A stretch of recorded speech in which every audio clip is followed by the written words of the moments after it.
a powerful woman chasing down evil people, killing them maybe. That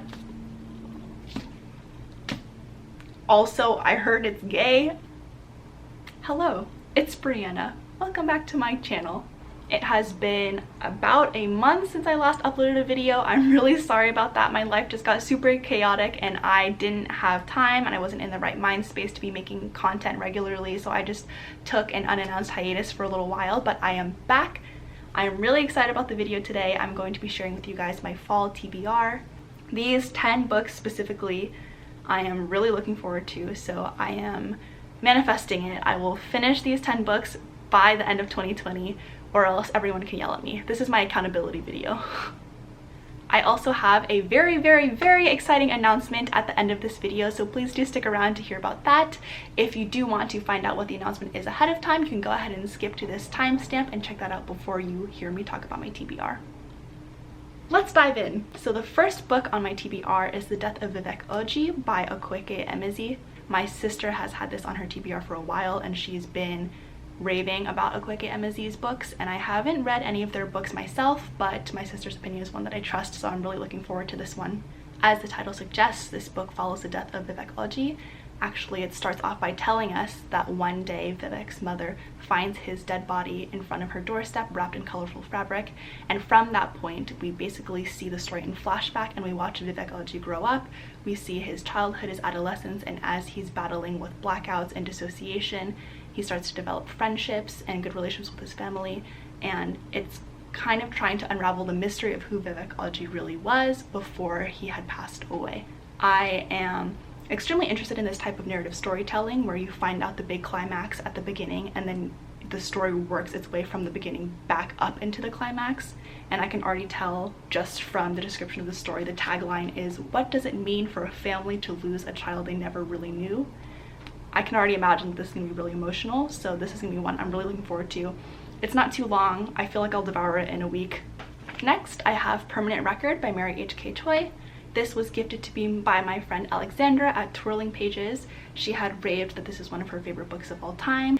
This follows the story of a boy named Pablo who has dropped out of college. He has a lot of credit card debt and he works at a local deli in order to make ends meet. And about a girl named Liana who is a mega famous, super big pop star who had essentially grown from childhood fame into a mega famous adulthood career. These two happen to meet one day in the wee hours of the morning at the bodega that Pablo works at, and from there develop a relationship and fall in love.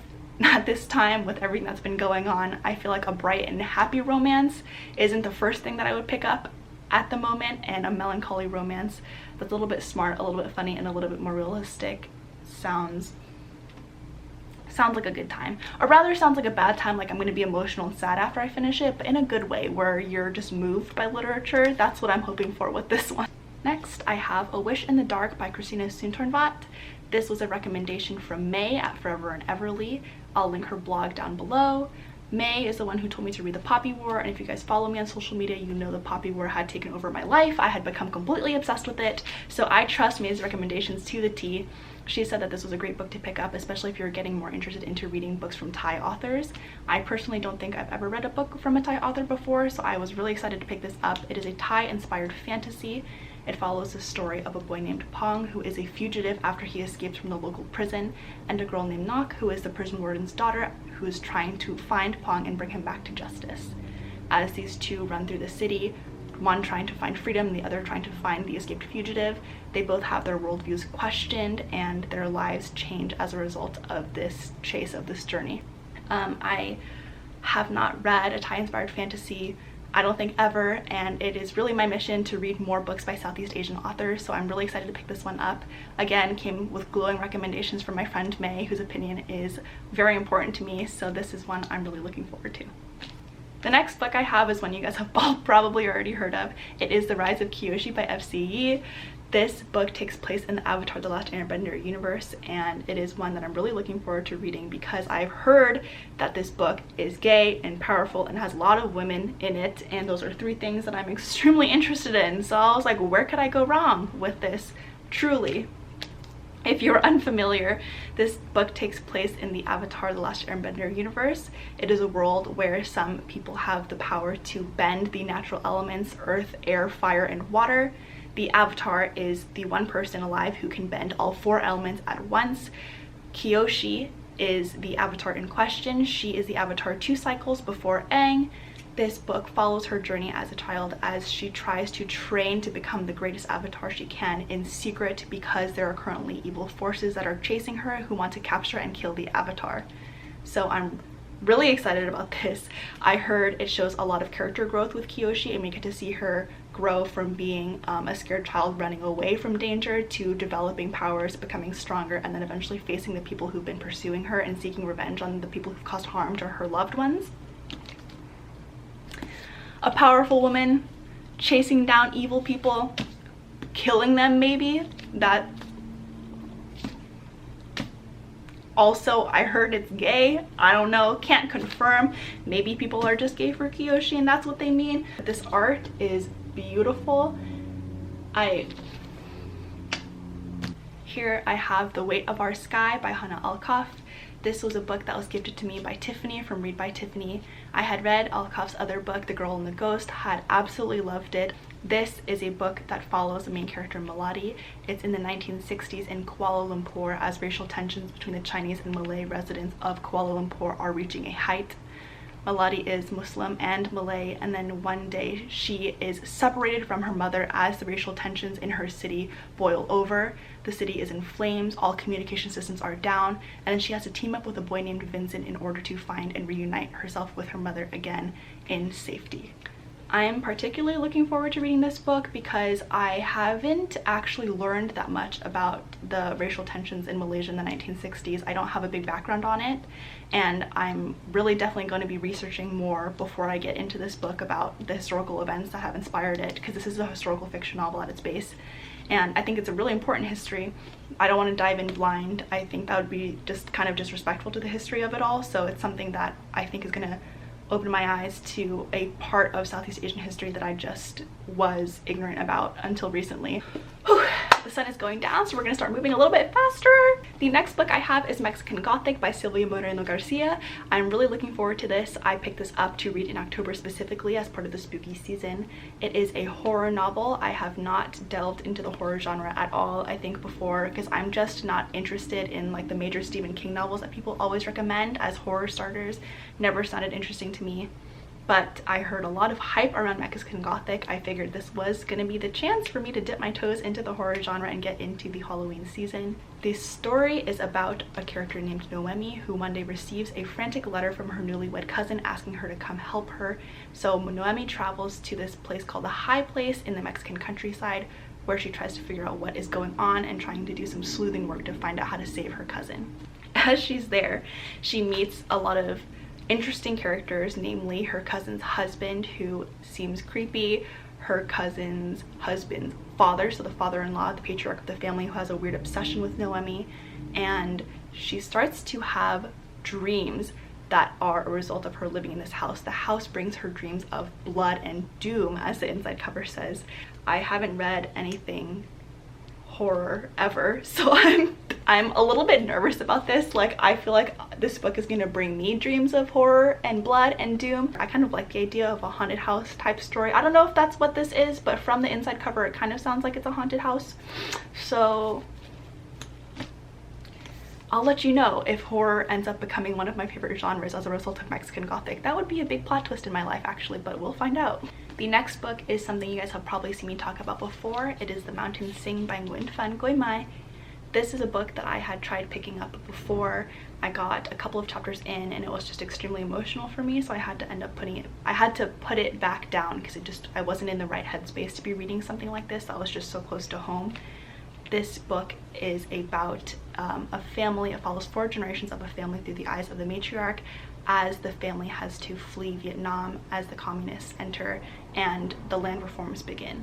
So it follows the family, I think, from the 1950s through the 1980s, if I'm not mistaken, and In case you didn't know, I am the child of refugees. My mom had read this book before me and she had raved about it. She had been extremely teary-eyed talking to me about it because she said she saw herself so much in these characters and in this story.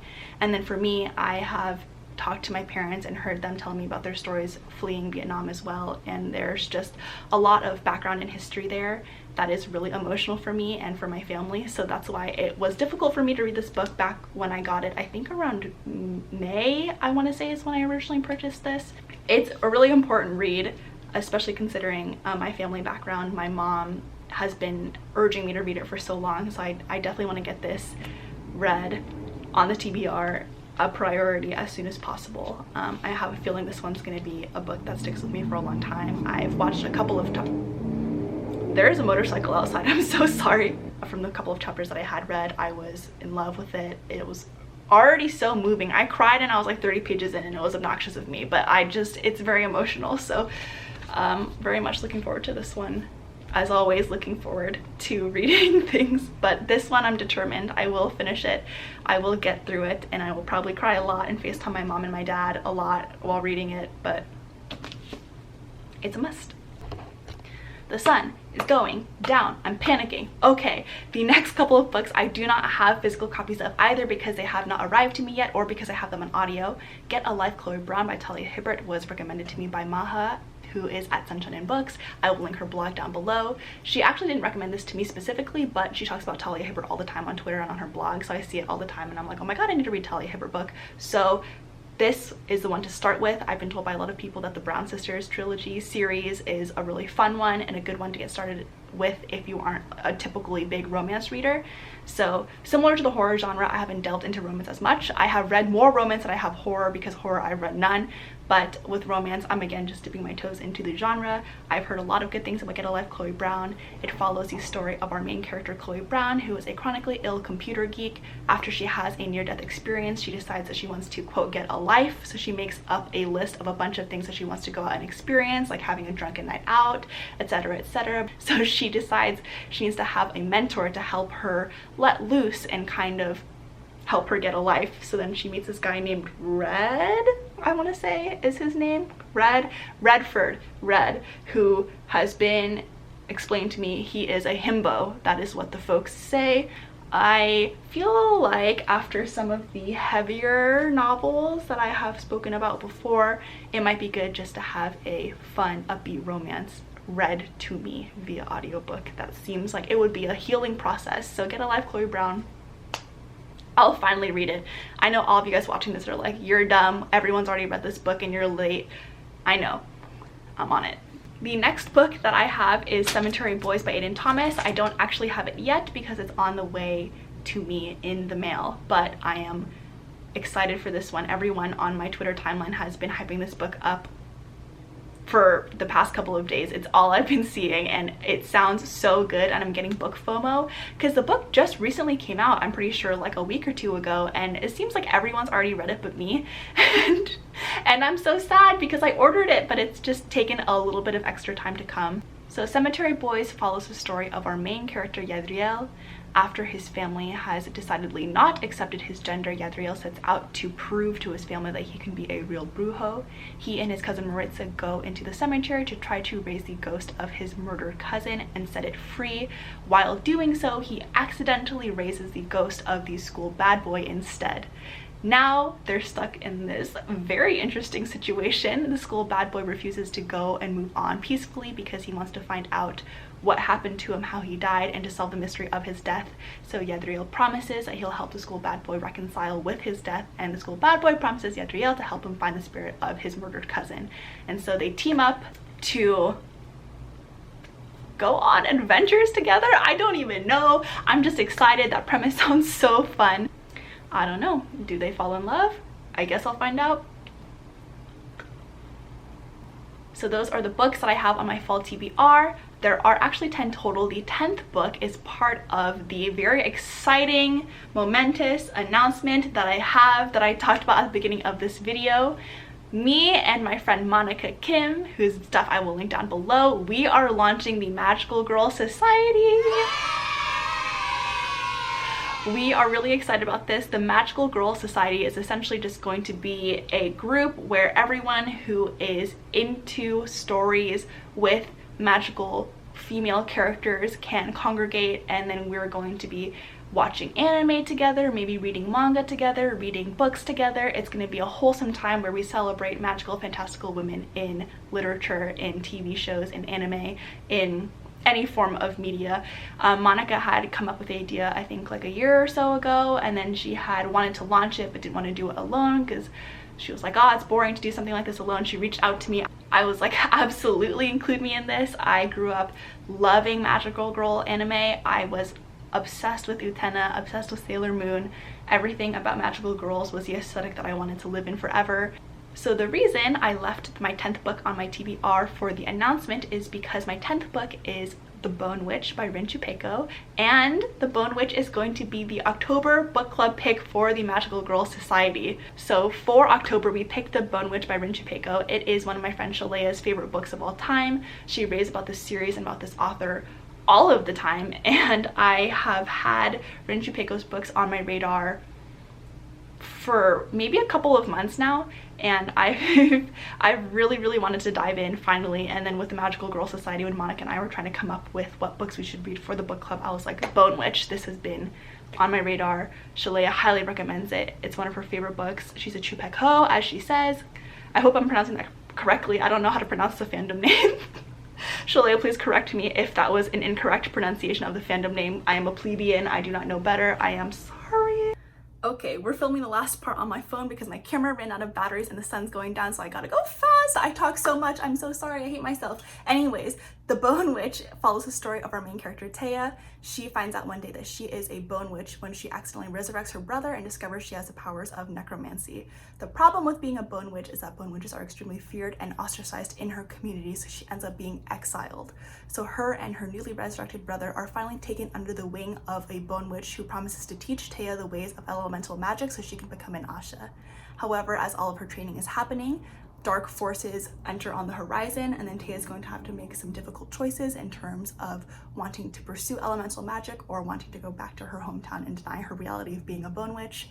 Also, I feel like I'm pretty in the mood for a lot of deeper, darker, dense fantasy novels. So this one I've heard is high fantasy and it's very descriptive and wordy, which I'm feeling at the moment. So I think I'm gonna be looking forward to this one. Oh my God, looking forward to it. I'm going to be anticipating this one. Oh my God, there we go, thesaurus. I'm going to be anticipating this book quite a bit. The other important thing about Magical Girl Society that I had mentioned prior, we're also going to be doing an anime watch-a-thon. We are going to be watching Puella Magi Madoka Magica for October.